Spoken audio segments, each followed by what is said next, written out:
Welcome back to another video. Cully tapping in with another video. Okay, today's video is something interesting. Okay, we got our boy Zoomology. And today we're talking about the 3 reasons why men cannot get girlfriends. Okay, these are the 3 reasons why you are still single. Supposedly. The 3 reasons that supposedly men cannot get girlfriends. I don't know if I can name 3. I'm gonna say height. Sadly, I'm gonna say it's height. I'm gonna say it's like lustfulness, like approaching girls the wrong way. Like first sentence is always like, I'm trying to do this, I'm trying to do that. It's never like beneficial towards a woman, I guess. So it's like maybe that's one of the reasons. And then the last reason I would say is insensitive to emotions, I feel like. However, if we're talking about general, like first impressions, it might be looks. But like if we're talking about in general, it might be insensitivity to emotions. If I can just say, let me know what y'all think. What are the 3 reasons why y'all think men cannot pull girls in this generation? You know what I'm saying? Girls, let me know something. Ladies, speak up. You know what I'm saying? Men, let me know what y'all think y'all problem is. You know what I'm saying? Like, comment, subscribe, turn on your post notifications, all that. Again, we follow God on this channel. We love God. We love Jesus. That's just how it is. Holy Spirit guides us every day. That's just how it is. I'll never start my videos without. I'll never talk about videos without. That's the most important thing. You know what I'm saying? Don't go out seeking for a girl. You know what I'm saying? Let a girl come find you. That's a mistake that we all make. We always go seeking for attention, seeking for a guy, seeking for a girl, seeking for that extra approval. But God is the only person that we need. Not trying to get too deep, but always going to get deep. Simple as that. Like, comment, subscribe. Again, post notifications, all that way. Let's do it.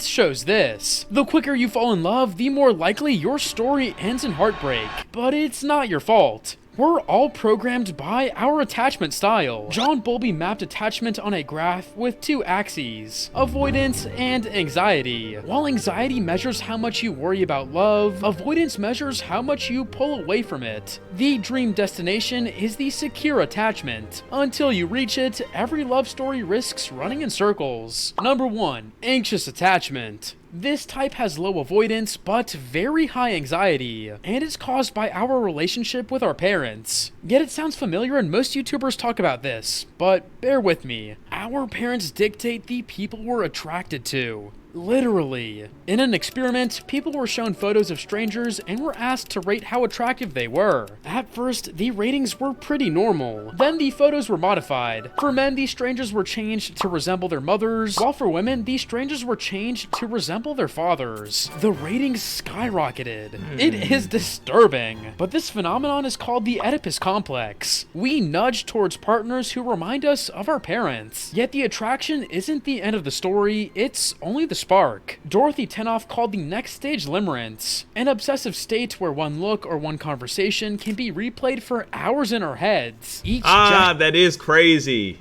That is crazy. You know what I'm saying? That girl you used to like back in middle school, high school, whatever. Y'all lock eyes that one time and you just like, dang girl, like you looking at me like that, for real. And you think about it all day, bro. And she just so happened to be looking at the wall in the back and you were in the general direction. She didn't look at you at all.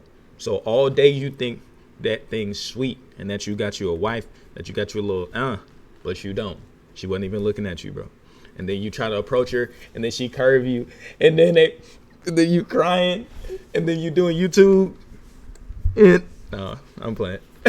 But yeah, that's crazy. That is crazy, bro. You're dissected for signs of affection or rejection. Because of this, we become too needy, clingy, and eventually lose her interest. But then we have Don Juan, a naive man hunting for his mother's love in every woman he meets. He should have been the ultimate romantic disaster, a true hopeless romantic. but he turned out to be one of the biggest seducers of all time. 200 years later, Carl Jung proved that his emotional instability itself turned out to be his biggest advantage. Here's how. Don Juan swapped performance for curiosity. He didn't overthink whether the woman liked him or not. He was genuinely interested. So they saying Don Juan was the original, like, he had the original Riz, you know what I'm saying?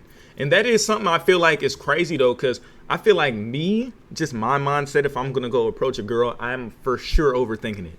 No lie. I'm always overthinking it. Like, how does she say no? How does she do this? How does her friend over here, like, want to hide the snacks with her refrigerator built? You know what I'm saying? It's just like, that's not fair, bro.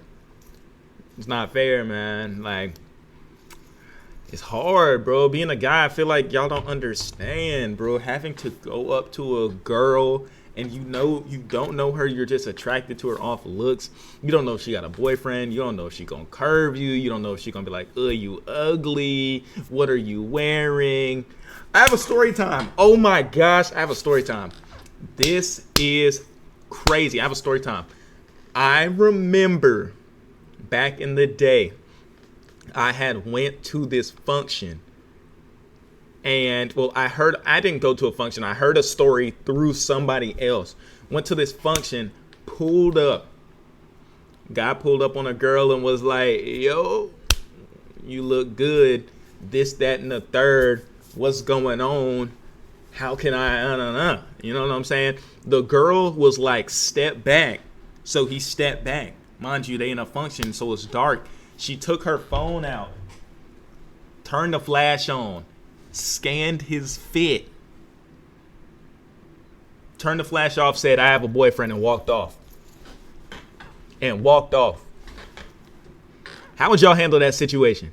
Again, she see you, you approach her, you like, yo, what's up? She like, step back. She take her flash out, scan the outfit, and then she say, nah, I'm good. I got a man. And then walk off. Come on, bro. And y'all want us to approach y'all, bro? You're tripping. Asked questions that were meant to spark emotional engagement and avoid dry conversations. What's a smell that instantly takes you back to childhood? What's a lie you told yourself for a long time? But even though beautiful, over time the romance would have become exhausting. And Don Juan knew that. That's why he always used calculated distance. Before he became too clingy, he pulled back. This made women crave him even more. So lean in with genuine curiosity to stop every drop of possible overthinking, and then pull back before you become too suffocating. Number 2, avoidant attachment. Avoidants have low anxiety and high avoidance. You dream of being close to someone, but the moment it happens, you pull back. Take JFK for example. He had a distant relationship with his parents, so he always had the tendency of keeping an emotional distance. Again, he should have been a romantic disaster, but he had a trick. He used lines that sound deeply personal, but could apply to almost anyone. The Barnum effect. You know, most people hide their true feelings out of fear, but when they express them, they feel more free than ever before. Did you catch what happened? Express them, feel more free than ever before. With this trick, you send subconscious messages that make the other person more likely to open up. This tends to work more effectively on women, as men generally pay less attention to their emotions than women do. But here's the catch. Tricks like these build attraction fast, yet often keep relationships shallow. JFK's countless affairs are living proof of that. To escape this trap, you also need to get more emotionally intimate. Enter controlled vulnerability. Share one small, genuine detail about yourself, then pivot to a meaningful question about her. For example, I don't really cry when I'm sad, but when I'm emotional, I may drop a tear. When was the last time you cried? That way you stay in control, but you invite real intimacy. And when you do that, the whole dynamic flips. She begins to chase you. But this is where it gets trickier. There's one attachment that combines the worst. Wait, hold on. I'll ask. Both worlds. Number 3. Nah, forget that. Is this like are we trying to figure out, because it's starting to seem like we trying to figure out how to get women to chase us. That's what it seemed like this video is. I thought it was like you can't pull a girl because you're trash type vibe, you know. But Fearful I don't know. attachment. It's generally an amazing thing to be emotionally intelligent, right? But according to the Dunning-Kruger effect, the higher the emotional intelligence, the more often you will underestimate your abilities, especially when it comes to relationships. So you'll That's become true. more anxious and That is more true. avoidant. How can you overcome this deep psychological fear? Well, John Keats, an English poet, is the best example. He was creative, but broke. Romantic, but weird. Emotionally intelligent, but just 5'1". In some way, There it is. That's why he couldn't keep a girl. There it is. Okay, had nothing to deal with his emotional attachments, had nothing to deal with his fearfulness, had nothing to deal with his intelligence. It had to deal because he was 5'1". Okay, he was 5'1". Those girls back in the day was not going for it, and they're not going for it now. Okay, if you're 5'1", brother, I'm sorry, bro. Every girl says, bro, there's girls that say that they care about height, but then there's girls that say they don't care about height. They care about height. Okay, even if she's 5 foot, she only doesn't care about height because she assumes that every man is taller than her. But if she met a 5'1" man and she 5 foot, she's not going. Facts. That's facts. That's facts. the poor guy even deemed himself as being unworthy of women, so he kinda gave up. But this move had an unexpected twist. In the following years, he became friends with many women in high literary circles, even though indirectly, the time he spent with them made him more comfortable among women in general. So when that girl, Fanny Braun, came into his life, he was confident enough to express his feelings and made her his girlfriend.